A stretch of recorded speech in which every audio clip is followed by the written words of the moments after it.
Otep, bien-aimés frères et sœurs, vous connaîtrez la vérité et la vérité vous affranchira. Ça, c'est pas moi qui le dis, c'est la Bible qui le dit. Mais moi, je vous dis mieux.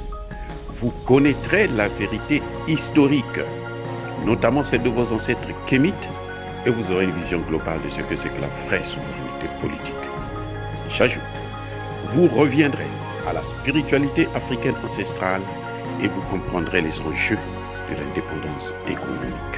Et pour terminer, vous accepterez votre identité culturelle kémite et vous obtiendrez deux choses. La première, c'est la paix. La seconde, c'est le développement, à une condition. L'unité de toute l'Afrique noire, l'unité de tous les Noirs du monde entier.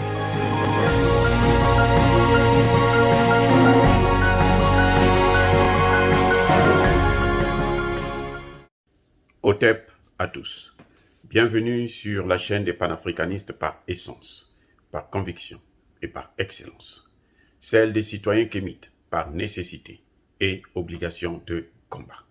Nous sommes une chaîne qui n'est guidée que par nos ancêtres et rien que par les ancêtres qui appartiennent à l'égrégore du monde noir. Par conséquent, nous ne croyons en aucun Dieu venu de l'étranger.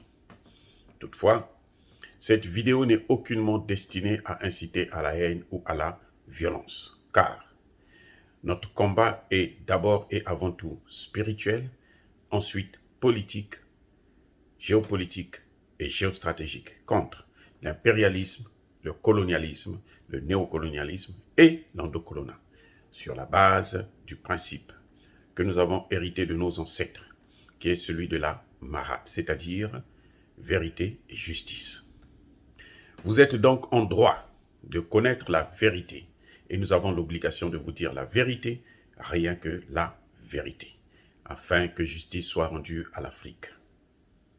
C'est dans cette lancée que nous apportons, dans ce domaine que nous apportons notre modeste contribution dans cette noble lutte en faveur de la souveraineté, la dignité et l'unité africaine. Et ça, c'est le panafricanisme. Bien-aimés frères et sœurs, je vais vous parler de l'échec du passage du Premier ministre malien Choguel Kokala Maïga devant le Conseil national de la transition. À mon avis, j'ai écouté ce discours avec beaucoup d'attention.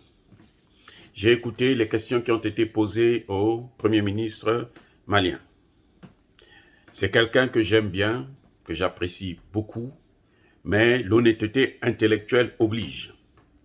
En tant que docteur, je ne veux pas me cacher derrière la personnalité, la haute personnalité de l'individu ou l'amour que j'ai, le respect que j'ai pour l'homme, pour ne pas dire ce qu'il faut dire, la vérité.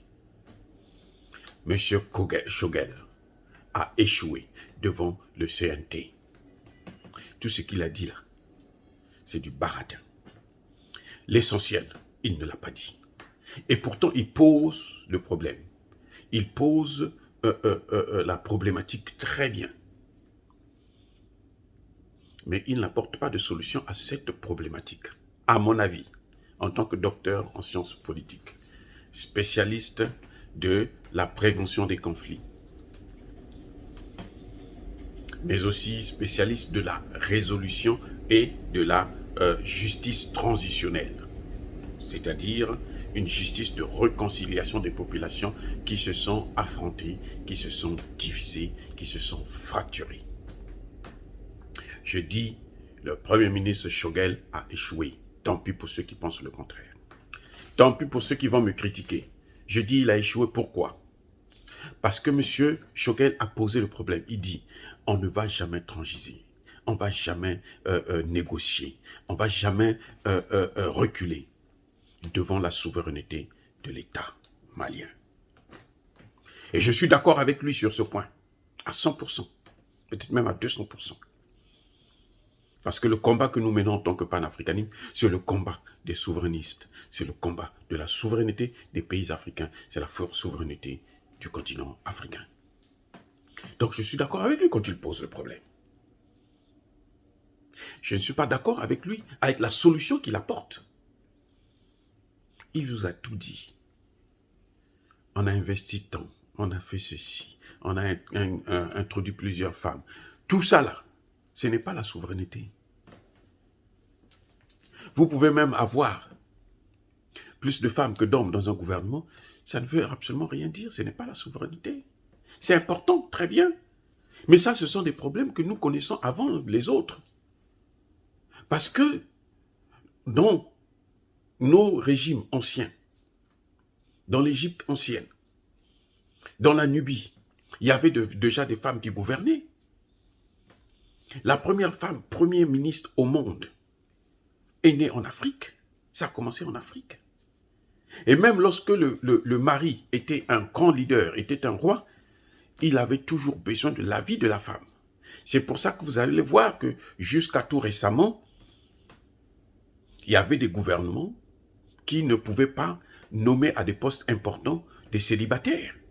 Si vous n'êtes pas marié, vous n'avez pas une femme, on ne vous nomme pas à un poste, par exemple, comme ambassadeur. Il y a des pays africains qui ont gardé ce système jusqu'à tout récemment. Je prends le cas du Congo-Brazzaville. C'est maintenant avec Sassou Nguesso que, bon, comme il a tout vendu, comme il a tout abandonné, comme lui veut suivre le modèle des Occidentaux, alors que le modèle des Occidentaux, il est basé sur le nôtre et puis il modifie. C'est chez eux qu'ils sont obligés de mettre des quotas pour les femmes. Chez nous, on n'a pas besoin de quotas pour les femmes. Nous savons déjà quel est le rôle que la femme joue dans le foyer.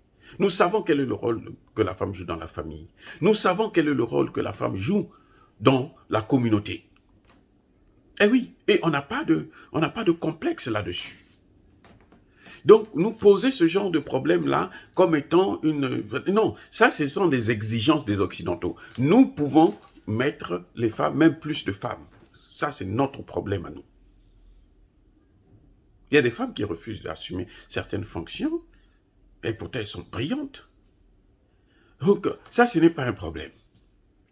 Les investissements, on a investi pour le chemin de fer. Très bien. Je ne contredis pas. Sur ce point, je ne suis pas, contre ce que le gouvernement fait. C'est très bien. Le renforcement de l'armée, c'est très bien. Mais là où il n'a pas touché, là, ce sont les sanctions. Et là, il est sorti de la souveraineté. Parce que je vais vous dire une chose. Hein, et c'est sur ce point que je ne suis pas d'accord. Pour moi, il a échoué. Parce que le problème le plus important, c'est la souveraineté. Si le Mali a des problèmes aujourd'hui avec l'Occident, avec la France notamment, et ses alliés, c'est à cause du problème de la souveraineté. Parce que les Français veulent violer la souveraineté des Maliens. Monsieur Choguel se bat pour que cette souveraineté ne puisse pas être violée, mais il ne se donne pas les moyens.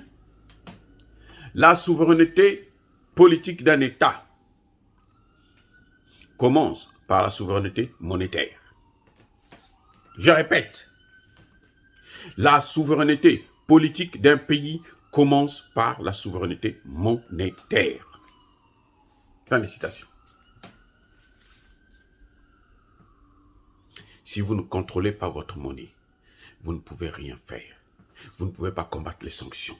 Choguel compte sur la complaisance, sur la pitié de la France pour que la France puisse ouvrir les vannes de l'UMOA, pour que la Banque centrale puisse lui donner de l'argent encore demain.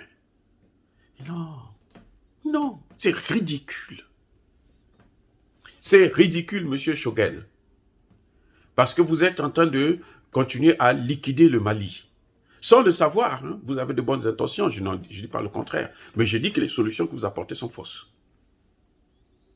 Si les Français ont bloqué cet argent-là, votre argent, parce qu'il faut faire comprendre aux Maliens que l'argent que la Banque centrale des États de l'Afrique de l'Ouest a bloqué, c'est l'argent du Mali, ce n'est pas l'argent des Africains. Hein? Ce n'est pas l'argent du Ghana, du Congo, du Sénégal ou quoi. Non, c'est l'argent du Mali qu'ils ont bloqué. Mais pourquoi ils ont bloqué ça? Où est-ce qu'ils ont eu le pouvoir de bloquer ça? Parce que cette monnaie-là, c'est la leur. Nous utilisons leur monnaie. Le CFA, là, ça ne nous appartient pas, c'est pour eux. Ce sont eux qui détiennent la planche à billets. Eh oui, monsieur Choguel, cher ami, écoutez-moi bien, mes frères et sœurs, écoutez-moi bien. Parce que quand je dis je suis contre ça, il n'a pas trouvé, il a échoué. Vous vous dites que non, mais lui, qu'est-ce qu'il a? Non, on ne peut pas être là. La complaisance est finie. La complaisance, là, c'est fini.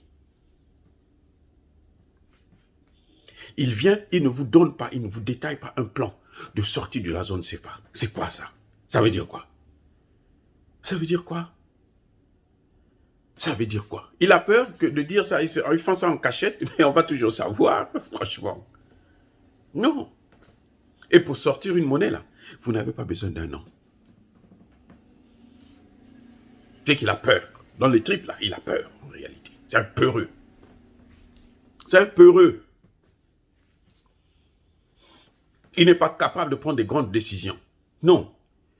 Assimi Goïta a pris sa décision dans le domaine militaire, parce que ça, c'est son domaine, c'est sa spécialité. Lui, il a une expérience ministérielle. Donc, il sait ce que ça veut dire. Et il est le Premier ministre.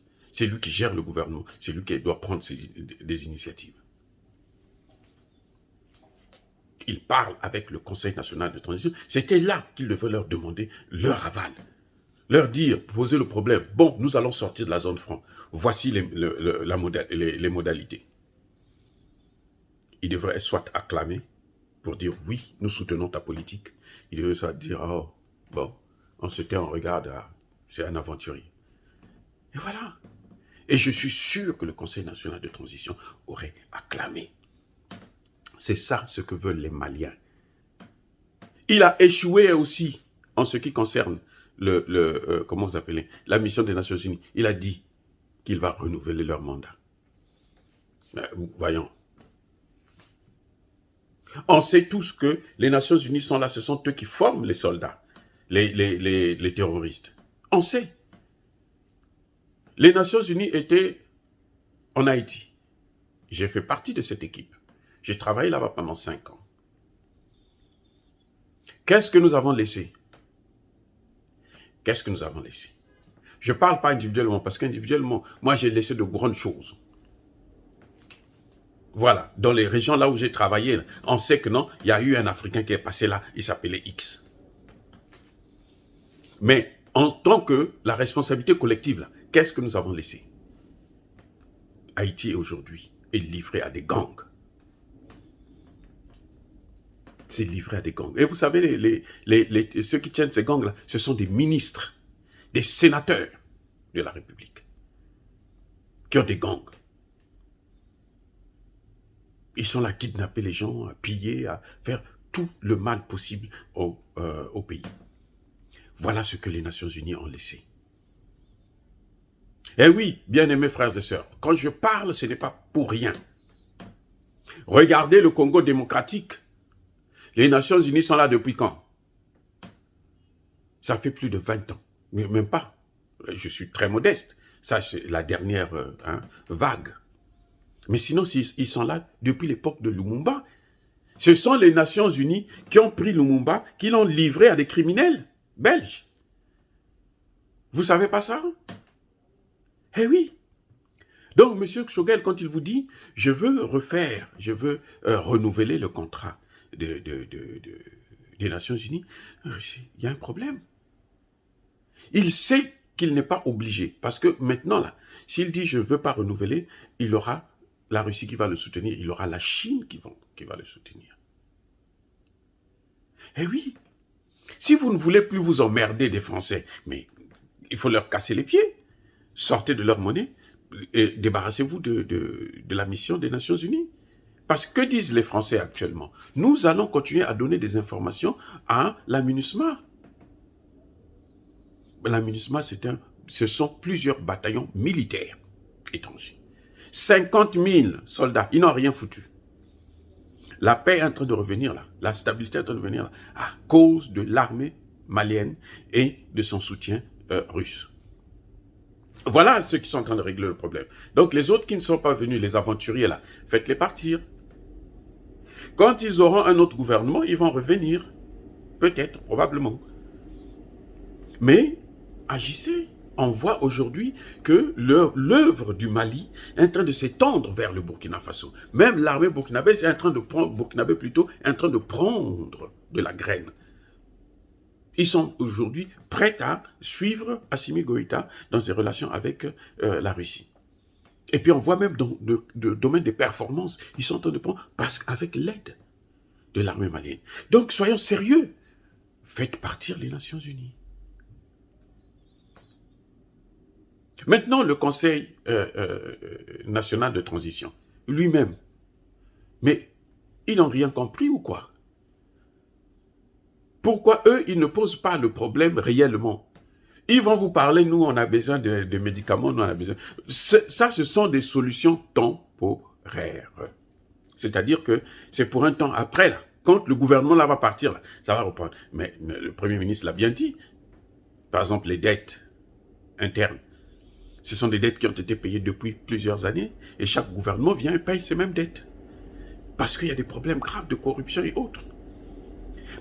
Mais excusez-moi, pour se débarrasser de tout ça, il faut bien entendu que les choses changent. Il faut sortir de la zone CFA. Parce que je veux vous rappeler une chose que je ne vous ai pas dit tout à l'heure. C'est que les terroristes là utilisent le franc CFA. Ce n'est pas celui qui sort des banques maliennes, mais c'est celui qui vient de la planche à billets depuis la France. Coupez-leur ça. Sortez de là. Et le Mali ne sera plus obligé de déposer ses réserves en France. Ce serait une bonne leçon que vous donnerez à la France. Ne faites pas comme Touadéra. Parce que Touadéra, là, après lui, là, les choses vont repartir à la normale. C'est-à-dire que les Français vont venir encore nous coloniser, maltraiter nos enfants, violer nos filles, nos petites filles. Et c'est tout. Et tuer, la seule chose qu'ils savent faire. Et prendre nos matières premières, la seule chose qu'ils savent faire. Le Mali a le gaz, le pétrole. Les Français ne veulent pas perdre ça. Donc ils feront tout pour revenir. Mais commencez par enlever un certain nombre de choses. Les Nations Unies et puis la monnaie. Ce sont les deux choses les plus importantes. Et même le Conseil national de transition n'a pas posé ce problème-là. Et c'est grave. C'est un suicide collectif. Il est temps maintenant, Monsieur Choguel, que vous puissiez prendre vos responsabilités. Dire ça, c'est inciter à la haine ou à la violence, non. Nous sommes une force tranquille. Nous menons un combat qui est spirituel. Et nous menons un combat qui est politique. Ça n'a rien à voir avec la violence. En revanche, j'assume tous mes propos. Yaba colère veille malembe.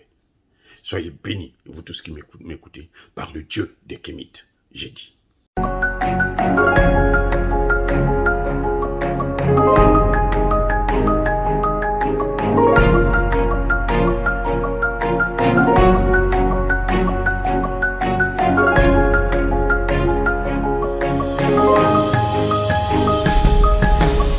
Eux, ils marchent par la foi et non par la vue.